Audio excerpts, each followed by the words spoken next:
Hello student, welcome to growth up. बच्चों, आज हम लोग क्लास 9th केमिस्ट्री का एक इम्पॉर्टेंट चैप्टर स्टार्ट करने जा रहे हैं। चैप्टर नेम है एटम एंड मॉलिक्यूल। तो सबसे पहले हम समझेंगे कि एटम्स क्या होते हैं और मॉलिक्यूल क्या होते हैं। तो चलिए हम लोग समझते हैं। सबसे पहले हम बात करते हैं बच्चों, यहाँ पर एटम की बात कर लेते हैं। ठीक है, तो बच्चों अगर हम एटम की बात करते हैं तो एटम होता क्या है? तो atom is the smallest particle of element, यानी कोई भी एलिमेंट है और उस एलिमेंट का क्या होता है, जो स्मॉलेस्ट पार्टिकल होता है उसी को हम एटम बोलते हैं।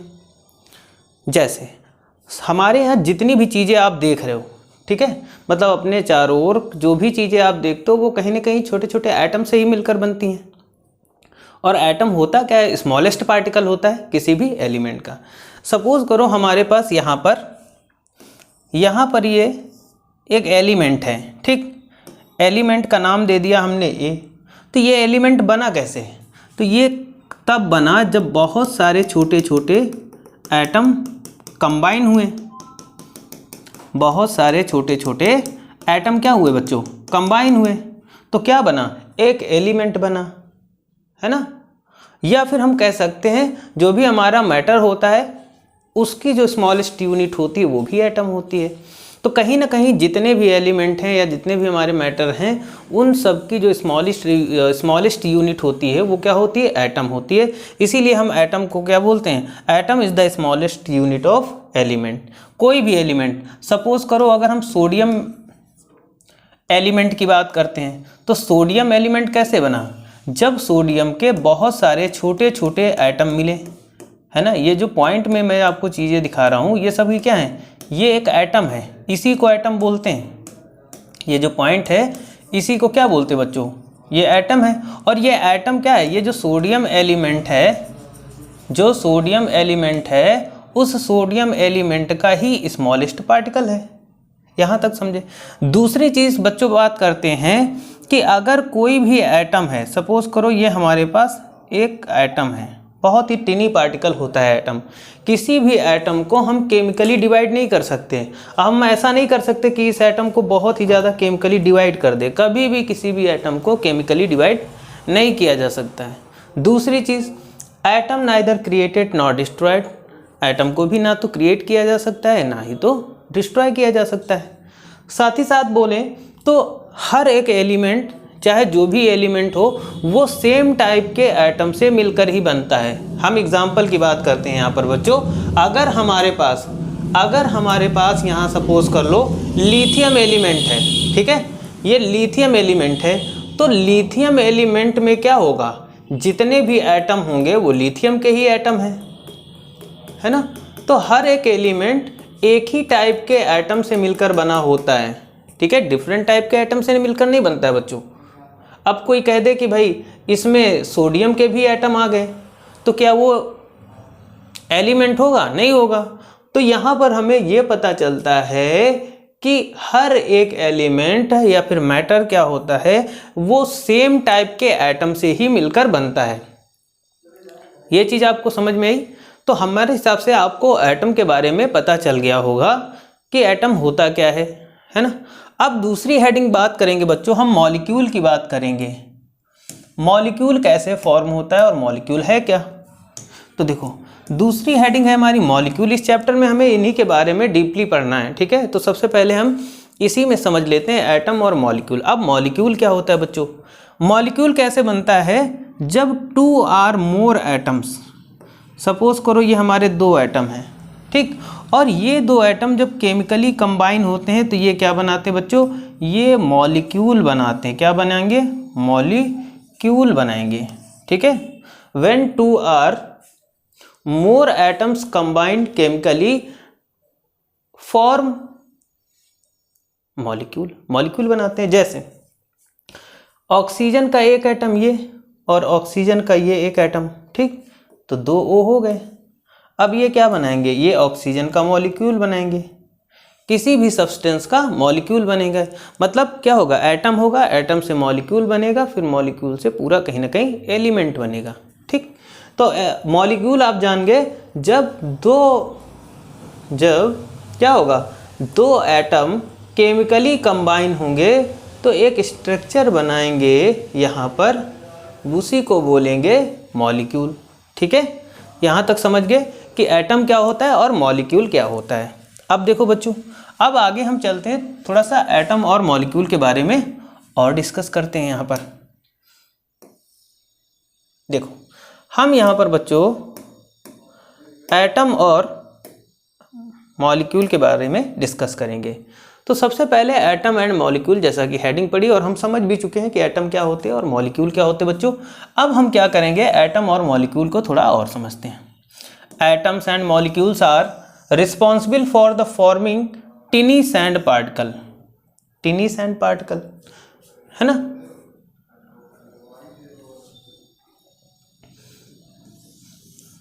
आगे देखो, यहाँ पर बात करते हैं अगर कि जो एटम होते हैं बच्चों और मॉलिक्यूल होते हैं वो क्या होते हैं, जो सैंड का टिनी पार्टिकल होता है उसके फॉर्मेशन में क्या करते हैं, फॉर्मिंग होते हैं, है ना, या एवरीथिंग इन बिटवीन। यहाँ पर देखो, यहाँ पर जो पॉइंट है कि atom is the most fundamental unit of matter. किसी भी मैटर की बात करते हैं, ये हमारे पास कोई भी मैटर है, ठीक है, तो उस मैटर की जो फंडामेंटल यूनिट होगी, क्या बच्चों, फंडामेंटल यूनिट की बात करते हैं बच्चों, तो वो क्या होगा, वो एटम होगा। ठीक है, यानी किसी भी मैटर की जो फंडामेंटल यूनिट होगी वो क्या होगी हमारी, वो हमारा एटम होगा। Making up everything that we see around us, it is extremely small, measuring less than 0.1 to 0.5 nanometre.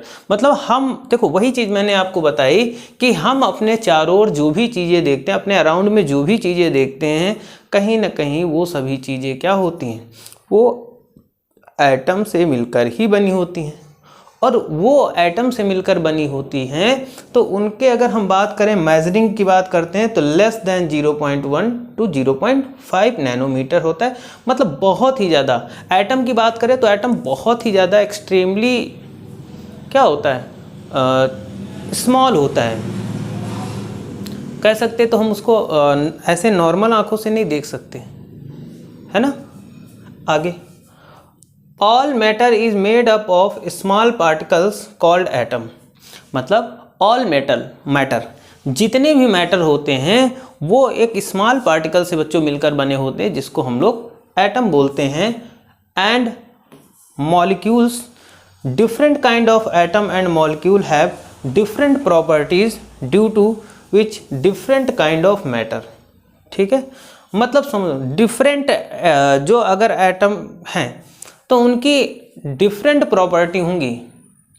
मतलब सोडियम का एटम है तो उसकी प्रॉपर्टी अलग है, पोटेशियम का है तो अलग है, मैग्नीशियम का है तो अलग है। ऐसा नहीं कह सकते कि हमारे भाई जो प्रॉपर्टी सोडियम के एटम की हैं, भाई सोडियम एलिमेंट की जो प्रॉपर्टी है, क्या क्लोरीन की वही सेम प्रॉपर्टी है? नहीं है, बिल्कुल। ये दोनों क्या होगा, हर एलिमेंट की प्रॉपर्टी बच्चों क्या होंगी, अलग होंगी। क्योंकि उसका रीजन ये होता है कि हर एक एलिमेंट डिफरेंट, मतलब सोडियम में सोडियम के एटम मिले होंगे, सोडियम में सोडियम के मॉलिक्यूल होंगे, जबकि क्लोरीन में क्लोरीन के एटम और क्लोरीन के मॉलिक्यूल होंगे। तो सोडियम और क्लोरीन की अगर हम बात करते हैं तो इनकी प्रॉपर्टीज़ अलग होंगी, सोडियम की प्रॉपर्टीज़ अलग होंगी। और अगर हम बात करते हैं किसकी, क्लोरीन की, तो उसकी प्रॉपर्टी अलग होगी। Different kind of atom and molecule have different properties which different kind of matter. वही चीज़ें बताई गई। अगर डिफरेंट टाइप के चाहे मॉलिक्यूल हों या डिफरेंट टाइप के एटम्स हों तो उनकी प्रॉपर्टी भी डिफरेंट ही होंगी। ऐसा नहीं कि हमने ले लिया लिथियम ले लिया, सोडियम ले लिया, है ना, बोरॉन ले लिया, बेरिलियम ले लिया, कार्बन ले लिया, ऑक्सीजन ले लिया, क्लोरीन ले लिया। तो अब ऐसा नहीं हो सकता बच्चों ना कि इन सभी एलिमेंट की प्रॉपर्टी सेम हो, कभी भी नहीं हो सकता, क्योंकि यहाँ पर डिफरेंट एलिमेंट हैं और डिफरेंट एलिमेंट हैं तो इसका मतलब है कि डिफरेंट एटम होंगे, और डिफरेंट एटम हैं तो इसका मतलब डिफरेंट मॉलिक्यूल होंगे। तो जब सारी चीज़ें डिफरेंट हैं तो हमारी प्रॉपर्टी भी अलग हो जाएंगी। ठीक है, क्योंकि एक एलिमेंट सेम एटम से मिलकर बनता है। अगर सोडियम का है तो उसमें सोडियम के एटम से ही मिलकर वो एलिमेंट बनेगा। अगर क्लोरीन है तो उसमें सारे क्लोरीन के एटम या मॉलिक्यूल पाए जाएंगे, है ना। अगर हम कार्बन की बात करते हैं तो कार्बन में केवल कार्बन के एटम और मॉलिक्यूल पाए जाएंगे। तो यहाँ पर ये चीज़ें इंपॉर्टेंट है। इसमें जो चीज़ें इंपॉर्टेंट हैं हमने आपको वो चीज़ें पढ़ा दी, है ना। अब अगर कोई डाउट हो तो पूछो।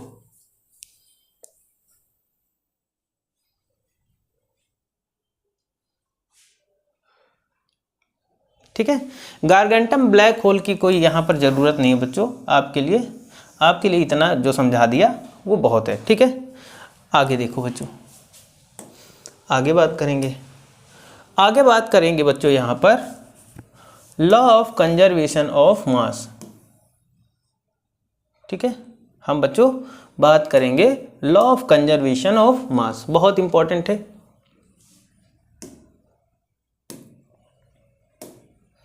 देखो, लॉ ऑफ केमिकल कॉम्बिनेशन के कुछ लॉ हैं।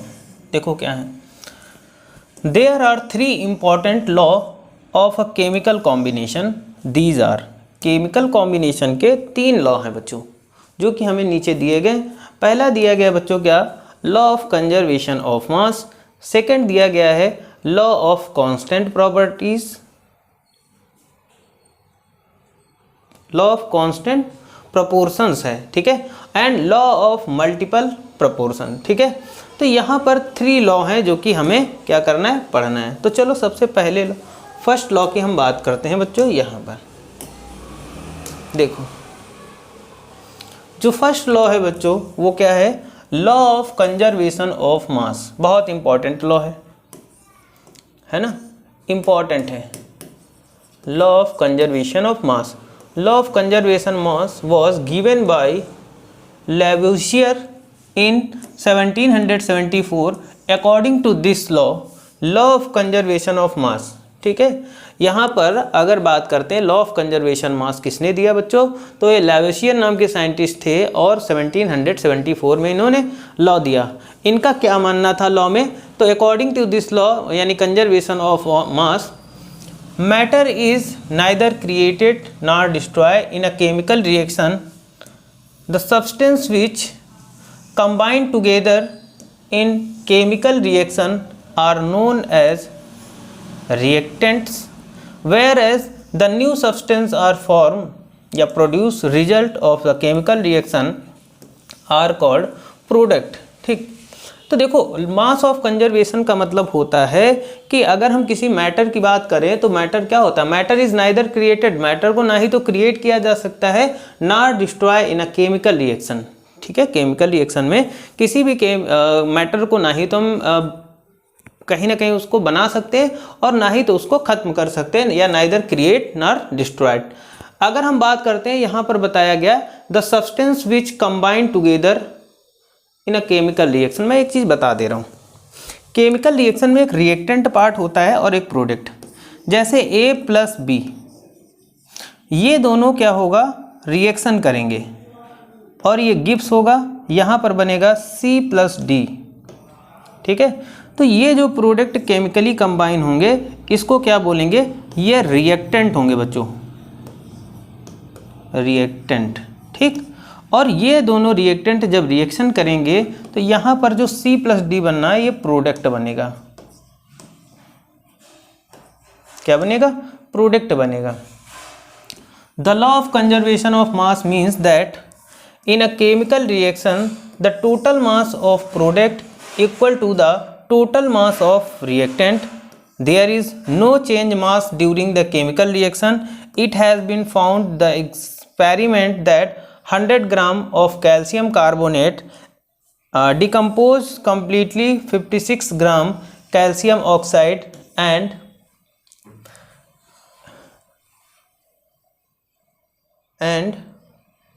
grams of carbon dioxide। यहाँ पर वैल्यू छूट गई है, वो अभी हम लोग आगे सॉल्व करेंगे तो देख लेंगे। ठीक है, रिएक्शन गिवन। ठीक, देखो लॉ ऑफ कंजर्वेशन मास ये कहता है कि conservation mass in the chemical reaction total mass product हमेशा क्या होगा, किसी भी रिएक्शन की बात करते हैं बच्चों, देखो यहाँ पर अगर रिएक्शन, ये प्रोडक्ट है A प्लस B, ये प्रोडक्ट है, जो इसका मास होगा, रिएक्टेंट पार्ट का जो मास होगा वो क्या होगा, ऑलवेज इक्वल होगा B plus C plus D के।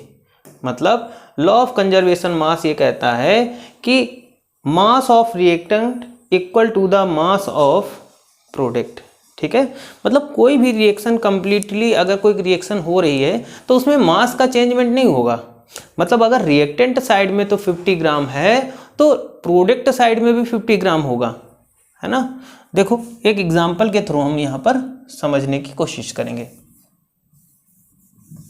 देखो मैं आपको एक एग्जांपल बताऊं, यहाँ पर दिया गया है कि कैल्शियम कार्बोनेट ले लेते हैं, कैल्शियम कार्बोनेट CaCO3, है ना। अब देखो कैल्शियम कार्बोनेट का मास निकालो, 16 3 जा 48, 12 और 40, 0 100। ठीक है, कैल्शियम कार्बोनेट का मास है बच्चों 100 ग्राम। ठीक, हमारे पास हमने लॉ ऑफ कंजर्वेशन मास में समझ लीजिए बच्चों, इसमें रिएक्टेंट और जो प्रोडक्ट का मास होता है वो इक्वल होता है। तो सपोज कर लेते हैं कि हमारे पास कैल्शियम कार्बोनेट है जिसका मास है 100 ग्राम। अब चलो बच्चों, अब इसको हम डीकम्पोज कराएंगे। क्या कराएंगे, डीकम्पोज। तो बच्चों जब इसको हम डीकम्पोज कराएंगे तो क्या बनेगा, कैल्शियम ऑक्साइड बनेगा, प्लस क्या बना, कार्बन डाइऑक्साइड बनेगा। तो देखते हैं क्या इधर 100 ग्राम मास था, मतलब जो प्रोडक्ट साइड था, सॉरी रिएक्टेंट साइड था, उधर तो 100 ग्राम है मास, क्या रिएक्टेंट साइड भी मास 100 ग्राम होगा। Let's see, calcium 40, oxygen 16। ठीक, तो कितना हो गया बच्चों, इधर हो गया 56। कार्बन डाइऑक्साइड का देखो इधर कितना निकल रहा है, 12 प्लस 32, 16 2 जा 32। तो इधर कितना हो रहा है, कार्बन डाइऑक्साइड का कितना आ गया, 4 और 4 44, और 44 56 ऐड करो, क्या ये 100 के इक्वल हो रहा है, तो बिल्कुल हो रहा है। 6 4 10 9 1 10 100। तो यहाँ पर क्या है, जितना रिएक्टेंट का मास है उतना ही क्या है यहाँ पर प्रोडक्ट का मास है। तो इससे ये समझ में आता है बच्चों, अगर हम कोई भी केमिकल रिएक्शन कराते हैं according to law of conservation, तो इसमें क्या होगा, रिएक्टेंट का मास ऑलवेज क्या होगा, प्रोडक्ट के मास के इक्वल होगा, तभी वो रिएक्शन राइट होगी, अदरवाइज वो रिएक्शन रॉन्ग होगी। इतना नोट कर लो।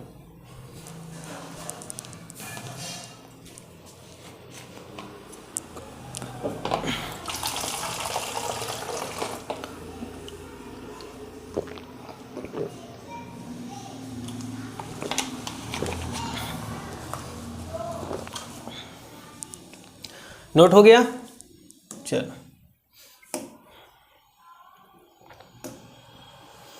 देखो वही रिएक्शन यहाँ पर दी गई है और इसमें समझाया भी गया है। देखो कैल्शियम कार्बोनेट जो हमारा क्या है, CaCO3, ठीक है, और इसको हम हीट कर देंगे। हीट करेंगे मतलब यहाँ पर इसका क्या होगा,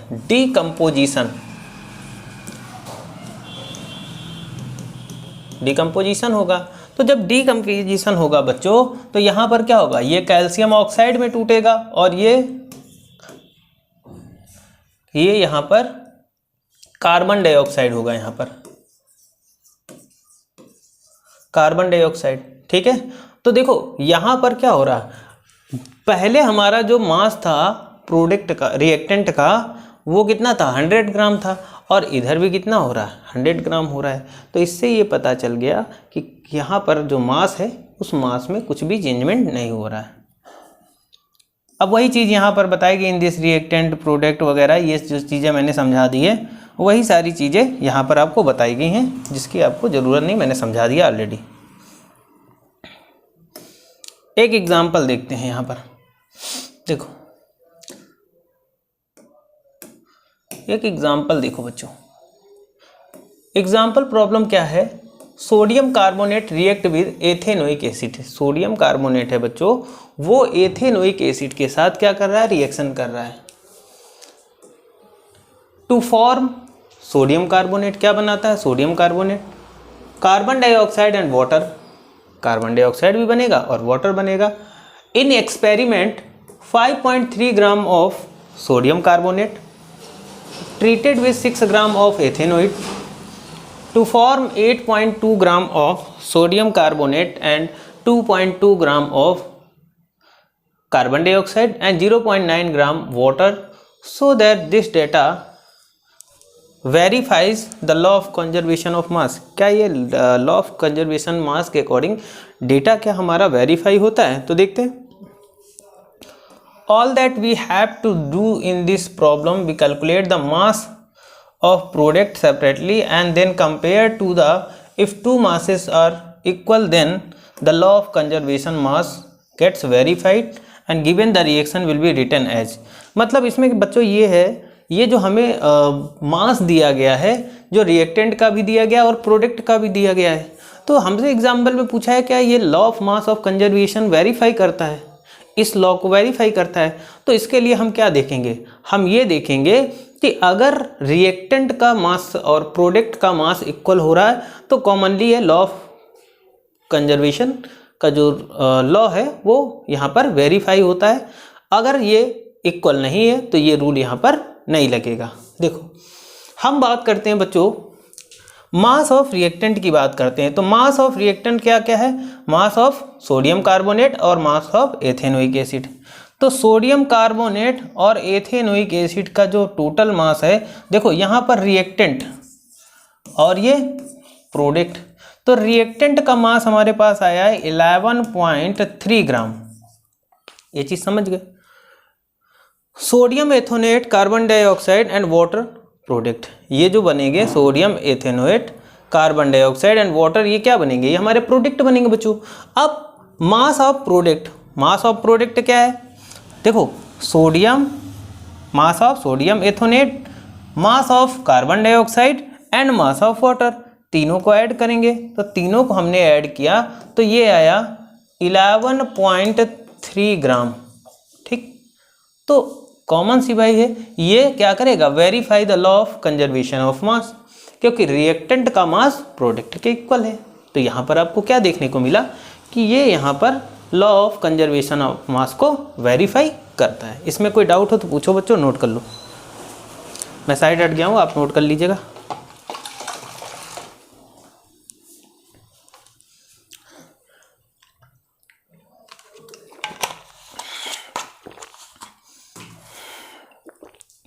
नोट हो गया, आगे चलो।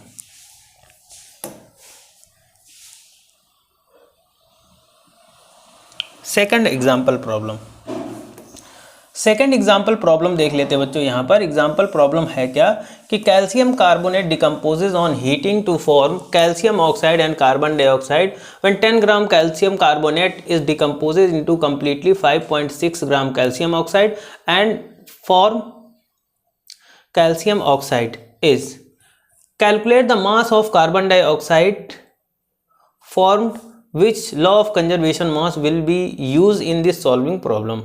देखो भाई हमारे पास, देखो यहाँ पर हमें दिया गया है कैल्शियम कार्बोनेट, ठीक, और कैल्शियम कार्बोनेट कितना है 10 ग्राम, कितना दिया गया 10 ग्राम दिया गया है।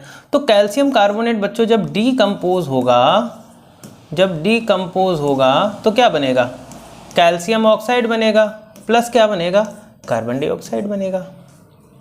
तो हमने देखो ये दिया गया है और हमें कैल्शियम ऑक्साइड दिया गया है 5.6 ग्राम और हमसे बता रहा है कि कार्बन डाइऑक्साइड का मास बताओ।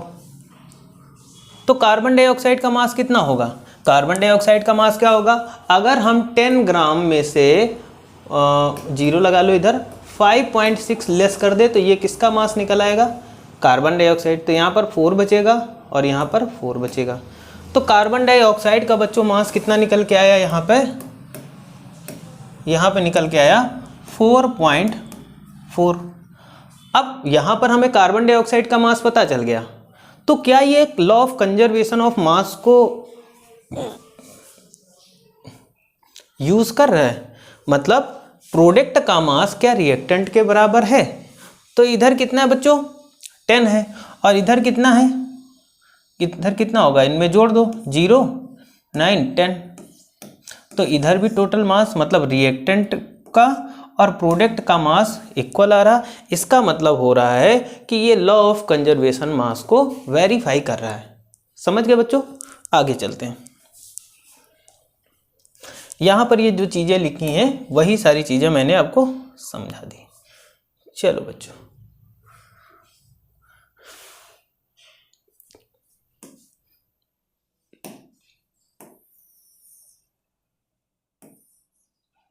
देखो यहाँ पर बात करेंगे law of conservation of properties. Law of conservation of properties को हम लोग यहाँ डिस्कस करेंगे। A chemical compound always consist of same element combined together in the same proportion by mass. ठीक है, तो यहाँ पर ये इंपॉर्टेंट प्रॉपर्टी है। आगे चलते हैं, एक न्यूमेरिकल और आ गया, 2-3 न्यूमेरिकल हैं, देख लेते हैं। देखो बच्चों, हम यहाँ पर बात करेंगे इन एग्जाम्पल एक्सपेरिमेंट 1 यहाँ पर क्या दिया गया बच्चों, 1.288 gram of copper oxide was obtained 1.03 gram of copper. Another experiment 3.672 gram of copper oxide gave on the reaction of 2.938 gram copper, so that this figure verify the use constant property। क्या ये constant properties को verify करता है? तो बिल्कुल verify करेगा। देखो कैसे, in order of solve problem we have to calculate the ratio of copper and oxygen। हमें सबसे पहले कॉपर और ऑक्सीजन का रेशियो निकालना है in the 2 samples of copper oxide compound। now in the first experiment, पहली बात करते हैं, मास ऑफ कॉपर हमें कितना दिया गया है, मास ऑफ कॉपर दिया गया बच्चों एग्जाम्पल में हमें 1.03। मास ऑफ कार्बन डाइऑक्साइड की बात करते हैं 1.288। तो मास ऑफ ऑक्सीजन कितना निकलेगा, तो हम क्या करेंगे, अगर हम क्या करते हैं 1.288 से हम क्या करते हैं 1.03 को लेस कर देते हैं, तो यहाँ पर ऑक्सीजन का मास निकल आएगा।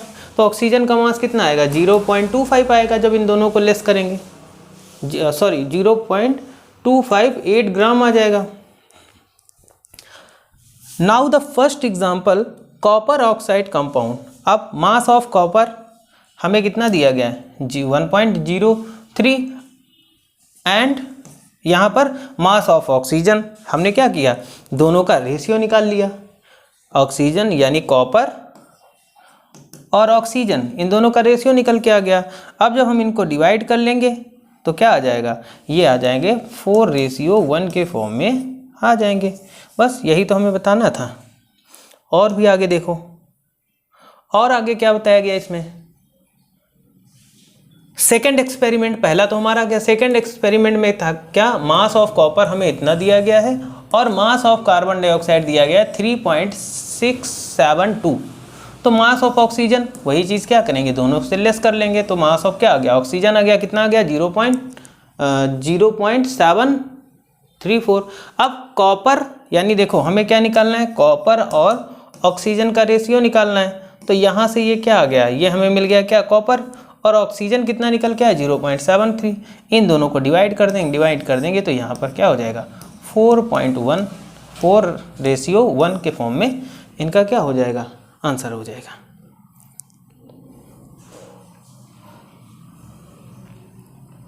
आगे देखो, नेक्स्ट एग्जाम्पल में क्या बताया गया बच्चों, यहाँ पर देखो कितना नोट हो गया, नेक्स्ट एग्जाम्पल में देखते हैं बच्चों, यहाँ पर क्या बताया गया, hydrogen and oxygen combine the ratio 1.1:8 mass of water and what mass of oxygen would be required to react completely with 3 gram of hydrogen।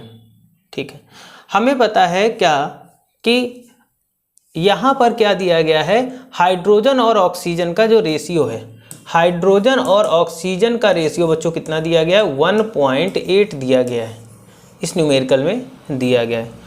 तो 1 ग्राम ऑफ हाइड्रोजन रिक्वायर्स कितने ग्राम, तो 1 gram hydrogen gas requires 8 gram of oxygen. इसलिए बात करेंगे 3 gram of hydrogen requires, तो 8 into 3 कर देंगे, 8 3 जा 24 ग्राम ऑक्सीजन। इसलिए 24 gram oxygen would be required to completely with 3 gram of hydrogen. ठीक है, इसमें कुछ है नहीं बच्चों ज़्यादा। अगला न्यूमेरिकल, ठीक है, ये वाले देख लो। तो ये जो न्यूमेरिकल है, यहाँ से मैं इसको हटा दे रहा हूँ। हाँ, ये जो न्यूमेरिकल है बच्चों, इस न्यूमेरिकल का आपको आंसर देना है। ये वाला नहीं था, ये वाला आपको करके बताना है। ठीक, अब बच्चों यहाँ पर मैं आपको HW दे रहा हूँ। ठीक है, इसमें क्या है, न्यूमेरिकल है